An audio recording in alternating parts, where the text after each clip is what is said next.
समाचार वरसादने लईने अमरेलीना खांभा पंथकमां वरसादी माहोल छे। खांभाना ग्राम्य विस्तारोमां वरसादी झापटा जोवा मळी रह्या छे। वरसादी माहोलथी खेडूतोमां पण खुशीनो माहोल छे। अमरेली ए विस्तार के ज्यां आगळ सारो एवो वरसादनी शरूआत थई हती ने हजी पण वरसाद जे छे ते यथावत जोवा मळी રહ્યો છે। મેઘરાજાની દે ધનાધન બેટિંગ અમરેલીમાં છે તે દ્રશ્યો આપ જો। વધુ માહિતી ન્યૂઝ 18 સંવાદદાતા રાજન પાસેથી મેળવીશું। શું પરિસ્થિતિ છે રાજન સમગ્ર અમરેલીની? સિદ્ધાર્થ, આમ જોવા જઈએ તો છેલ્લા 8 દિવસથી સતત અમરેલી જિલ્લામાં કોઈ ને કોઈ વિસ્તારમાં વરસાદ વરસી રહ્યો છે, પરંતુ ગઈકાલ રાત્રિથી સમગ્ર જિલ્લામાં સાર્વત્રિક કેટલાક વિસ્તારોમાં ઓછા વત્તા અંશે વરસાદ છે, પરંતુ સાર્વત્રિક વરસાદ કહી શકાય। ખાસ કરીને આજે વાત કરવામાં આવે તો ધારી, રાજુલા, ખાંભા અને જાફરાબાદ આ વિસ્તારમાં સારો એવો વરસાદ વરસ્યો છે, જેના કારણે અનેક નદી નાળાઓ પણ છલકાયા છે। અને સૌથી મહત્વની વાત એ છે કે જે ખેડૂતોએ વાવણી કરી દીધી છે તેના પર જે આ વરસાદ વરસી રહ્યો છે તેના કારણે ખેડૂતોના ચહેરા પર પણ હવે ચમક દેખાઈ રહી છે। સિદ્ધાર્થ, આભાર સમગ્ર માહિતી બદલ। તો હાલમાં ખેડૂતોના ચહેરા પર ચમક, કારણ કે સારો એવો વરસાદ જોવા મળી રહ્યો છે। તો છોટાઉદેપુરમાં ધોધમાર વરસાદ વરસતા મુખ્ય માર્ગો પર પાણી ભરાઈ ગયા છે। નગર જિલ્લા સેવા સદન જવાના મુખ્ય માર્ગ પર ભરાયું છે પાણી। નગરના અનેક રસ્તા પાણીમાં ગરકાવ થઈ ગયા છે। જિલ્લા સેવા સદન જવાના મુખ્ય માર્ગ ઉપર પાણી ભરાતા વાહન ચાલકો અને લોકો અટવાયા છે।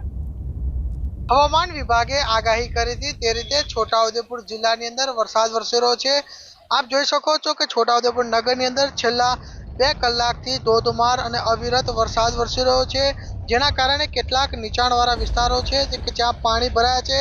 અને આ જે આપ જોઈ શકો છો, આ જે રસ્તો જે છે જિલ્લા કલેક્ટરની ઓફિસે જવા માટેનો રસ્તો છે, અને આ જે રસ્તા ઉપર પાણી ભરાયા છે।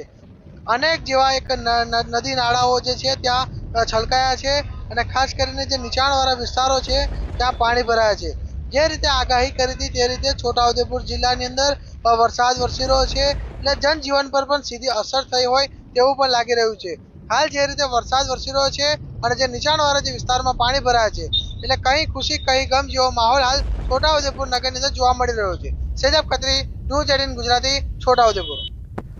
આ તરફ તાપી જિલ્લામાં પણ વરસાદી માહોલ રહ્યો। તાપી જિલ્લામાં નિઝર તાલુકા સિવાયના તમામ તાલુકામાં વરસાદી ઝાપટા પડ્યા। ડોલવણ તાલુકામાં 4.4 ઇંચ, વાલોડમાં 3.5 ઇંચ અને વ્યારામાં 3 ઇંચ વરસાદ નોંધાયો। સોનગઢ તાલુકામાં 1 ઇંચ, જ્યારે કુકરમુંડામાં 1 ઇંચ અને ઉચ્છલમાં 0.5 ઇંચ વરસાદ જોવા મળ્યો છે।